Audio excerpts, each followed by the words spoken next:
So here's the summary of the points we'll see about this bike. Just a few words about why we chose this place to present you this bike. It's because Bol D'or is very special for Suzuki. This is a place where we won 20 times. The Suzuki brand won 20 times, so it's an honor for us and a good reminder of how this bike has a big career in racing. So we'll see, we'll talk about 40 years of GSX-R. We'll see the product concept, the engine, chassis, the Suzuki Intelligent Ride System, styling design, electric equipments, and we'll finish with the specs. So as you know, the first GSX-R was the 1985 GSX-R 750, a bike that immediately imposed new standards of sportivity. Its ultralight aluminum chassis and oil-cooled engine make it 20 to 35 kilograms lighter than its competitors. Reliability and performance made it as effective in competition as enjoyable to ride on the road. And it's a philosophy that has lasted until today. Because after 40 years of existence, dozens of models, thousands of victories, and more than 1 million units sold, the GSX-R has become not only a cornerstone of Suzuki's history, but also an icon in the world of motorcycling and pop culture. So let's see about the product concept. The GSX-R's DNA has always been about enhancing the 3 phases of riding: run, turn, and stop. For this bike, to run, the engine internals are redesigned to improve performance and comply with Euro 5+ and noise regulations. It's equipped with the latest technologies, helping the rider to maintain total control. And it's provided with chassis elements that ensure maximum stability during braking. This is why this bike is designed to perform and built to thrill. So let's talk about what's new in the engine. The overall engine remains the same. It's 999.8 cubic centimeters, 4-stroke, liquid-cooled, dual overhead camshaft in line 4. But now we have a thin wall hollow camshaft, operate F1 style pivoting finger followers with DLC coating for higher RPM. Exhaust valve diameter increased from 24 to 25 millimeters. The intake cam sprocket uses the Suzuki Racing Variable Valve Timing, the SRVVT.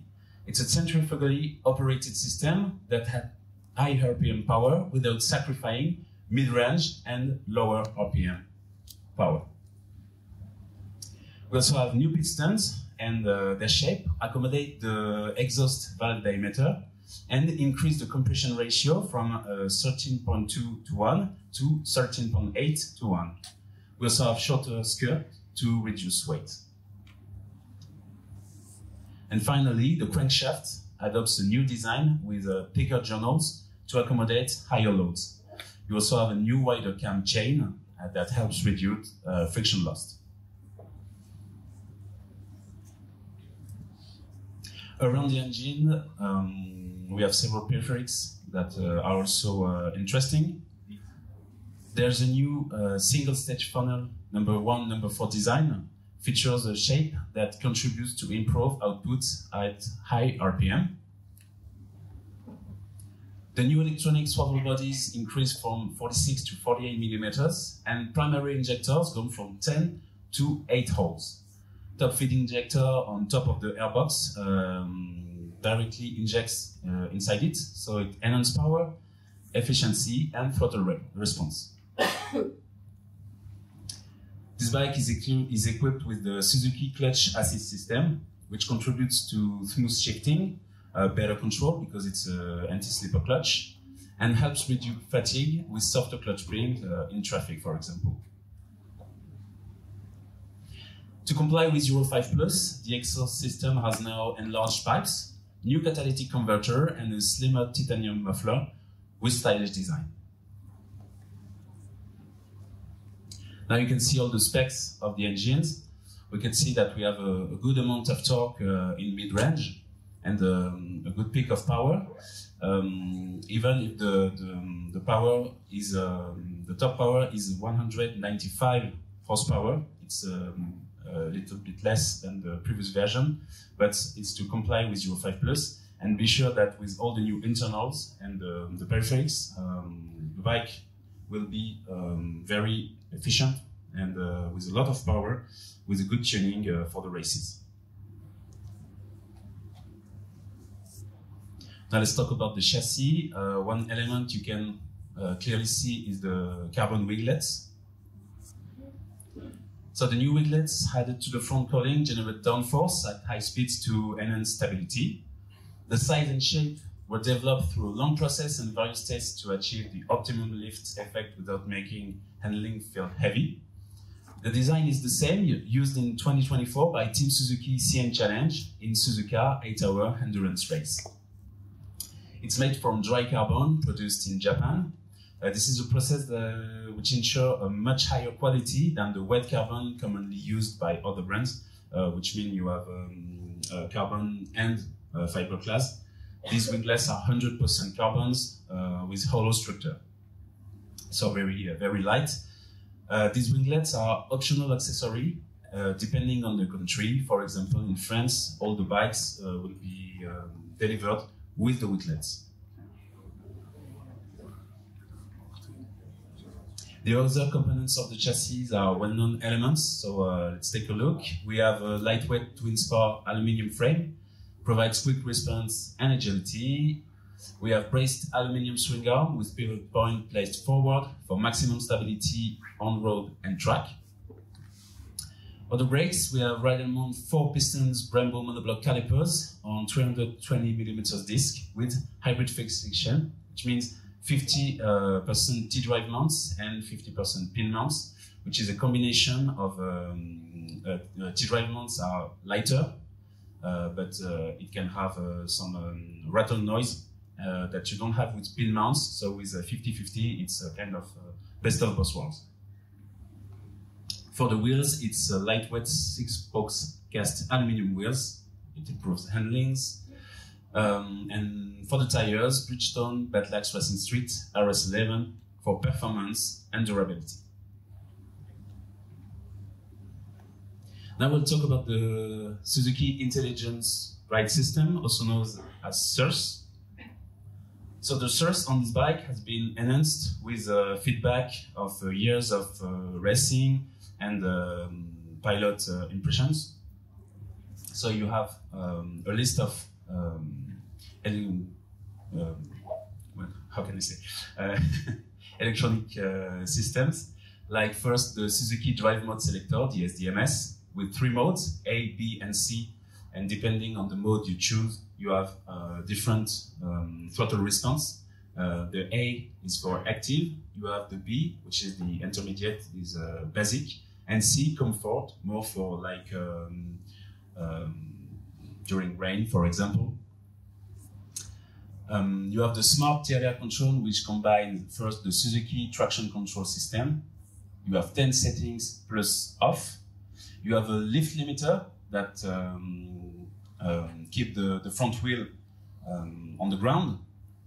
It's determined by the STCS settings you choose. And you have the roll torque control. It gives you the best output while cornering because it's calculating the lean angle of the bike and depending of the STCS you choose. The launch control have been updated for better control.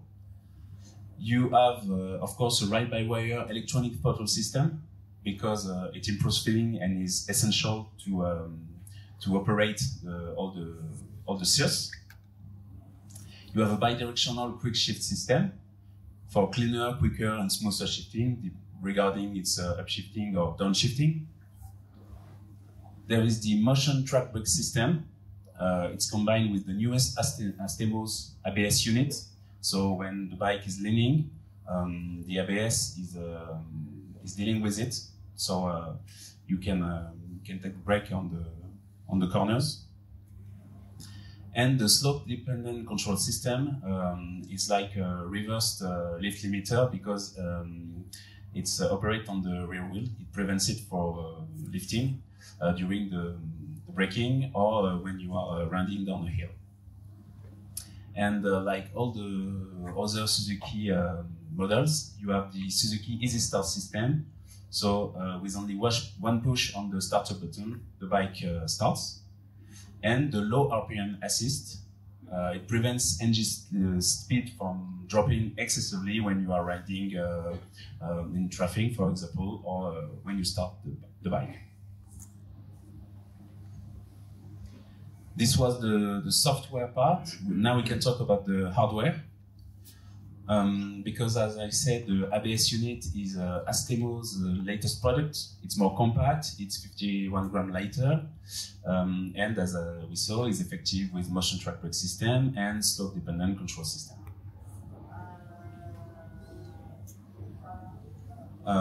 For the inertial measurement unit, is the latest version of the Bosch system.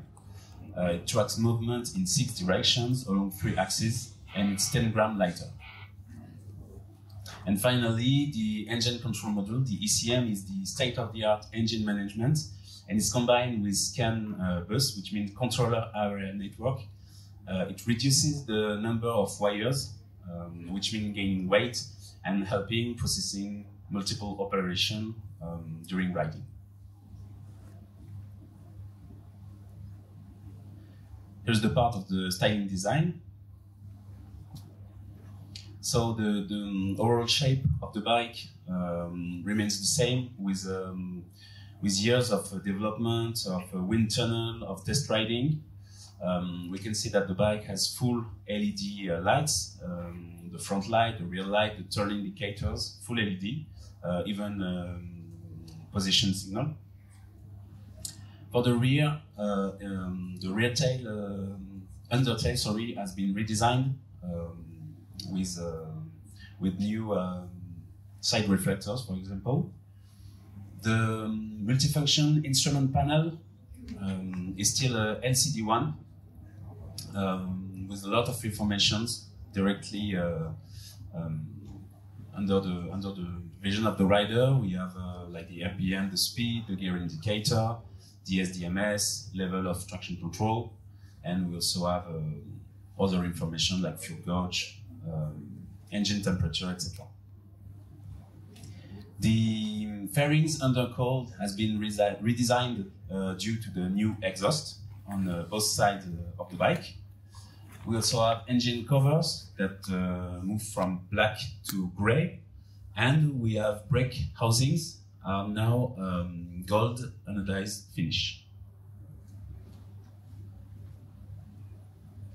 Because it's a special edition, the 14th anniversary, we have few specific details, like the decals, like the GSX-R logo on the exhaust, on the seat. We have a reminder on the fuel tank, the fuel cap is full black, and the key is also exclusive.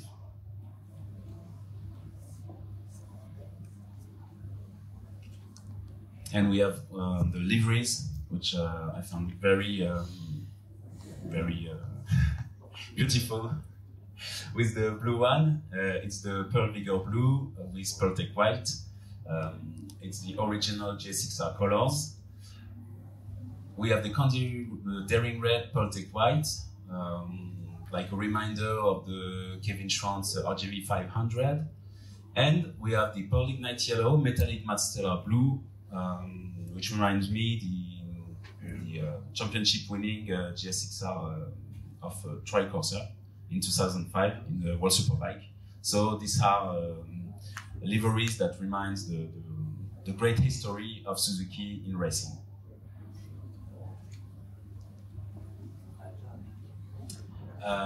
We'll finish with electric equipment, because this bike is the first time in the GSX-R that is fitted with a lithium-ion battery. It's the HY Bat Eli P series. So it's much more compact and lighter than conventional lead-acid batteries.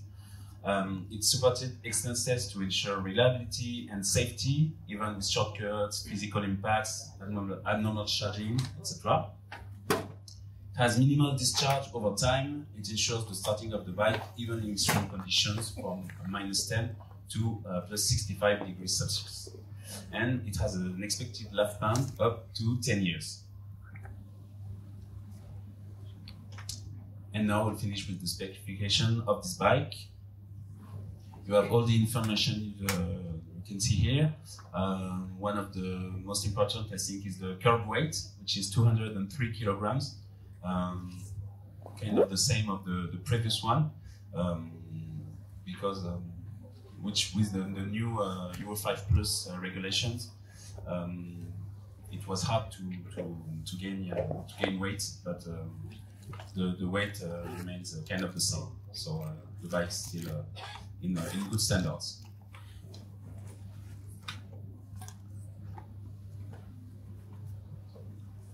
So thank you very much, everyone, for your attention. Now we'll have the quick Q&A. So I'll ask Guillaume to join me.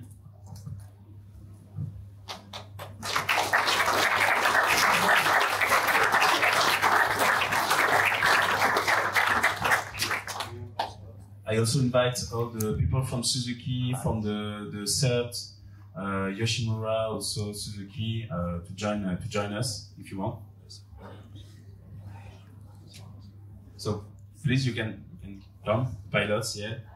Team managers, Sam, welcome.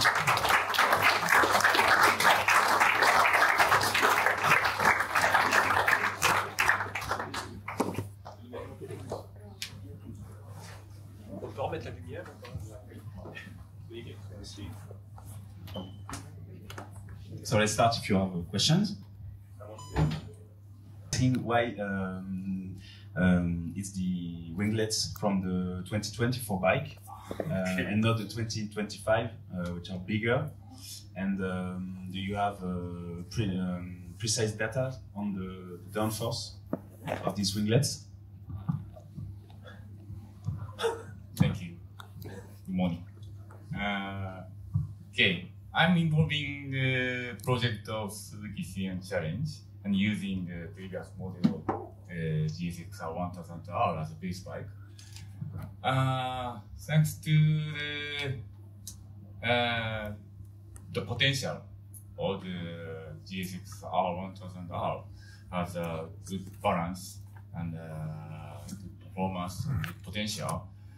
Still, I think, still has a top performance as yesterday's qualified proves.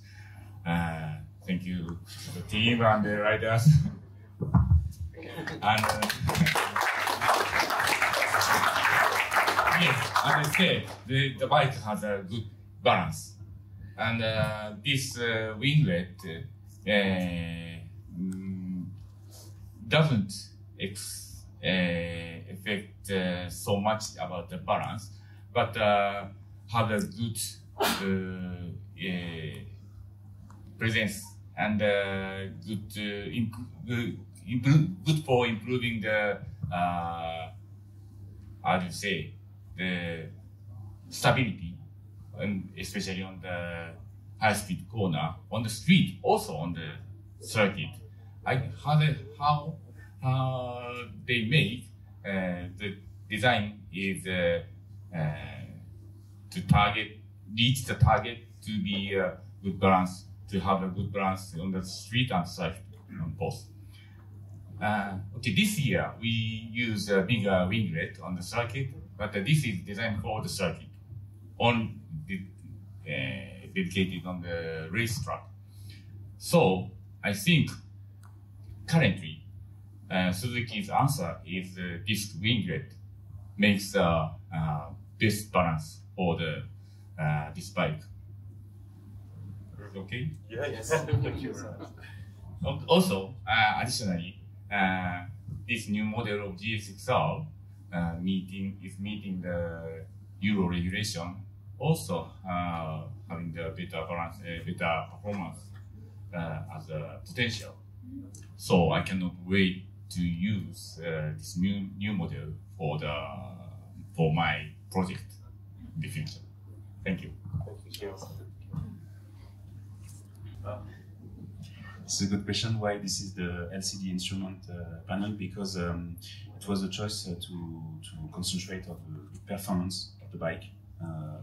This is why this is still a LCD dashboard, or this is why the shape of the bike is quite the same. I see. In addition, what I can add is our company, always in development, we are always looking for the best solution possible for the bike, meaning good riding, good braking, good turning. This is not necessarily the case of our competitors. So maybe you can think that we are bringing less attention to other details, like maybe design, like LCD screen, but we are really focusing on performance of the bike. And the other point is, you know, GSX-R in the market has always been a product with pricing, affordable pricing. That was also a key for us. And so we prefer to put basically money, time in developing the engine. You will see on track, this bike will be more performance than the current one. And so this is the main reason. I think our key development for us, you know, GSX-R is EWC and EWC is GSX-R. So this is really our core investment. And we think this is the place where the GSX-R can express better the performance of the bike. So we are thinking to stay within EWC and not necessarily on a World Superbike.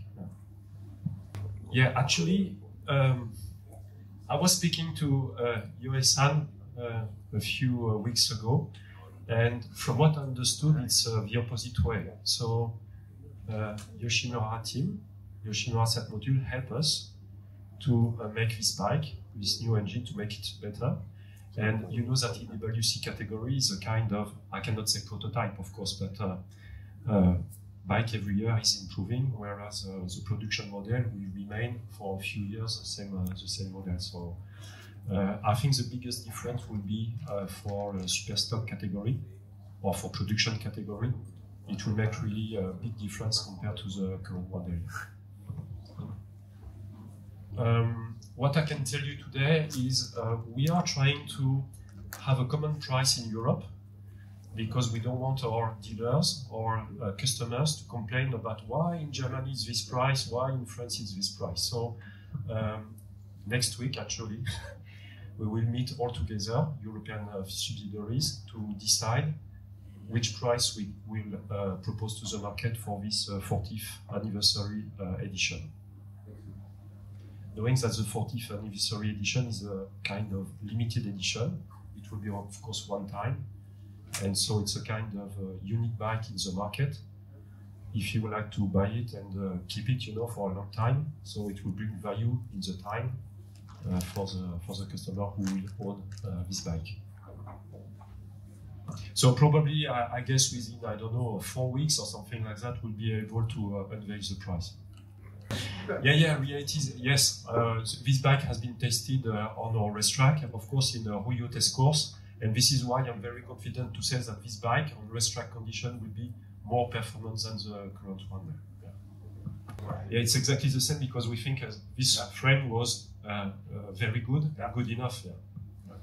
This bike, of course, you know, today we have your team, your team, junior team, JMA team, and our target is clearly to have more team running in EWC in the coming months. What I can tell you also is that we have a very strong connection today with other teams which are willing to come to Suzuki, so leave other brands and come to Suzuki. So you can guess that in the coming months it will be more Suzuki on the grid. So this is very positive for us. But of course, for that, we need first to get the bike coming to the market, and then of course to have electronic developments needed for the racetrack. So our expectation today is to be ready for 2027 season, to have GSX-R, let's say, racing edition ready for competition. Bon, okay, thank you very much for being here today again, and let's enjoy a very good weekend, hopefully, and yeah. Yeah, of course. So the bikes, you can see the bike at our booth, Suzuki booth. We have also one in the loge. Loge. Yeah. Loge, yeah, yeah. So we have the three colors which are visible today. So please do not hesitate to join us and see the three colors which are really beautiful. Okay, thank you very much again.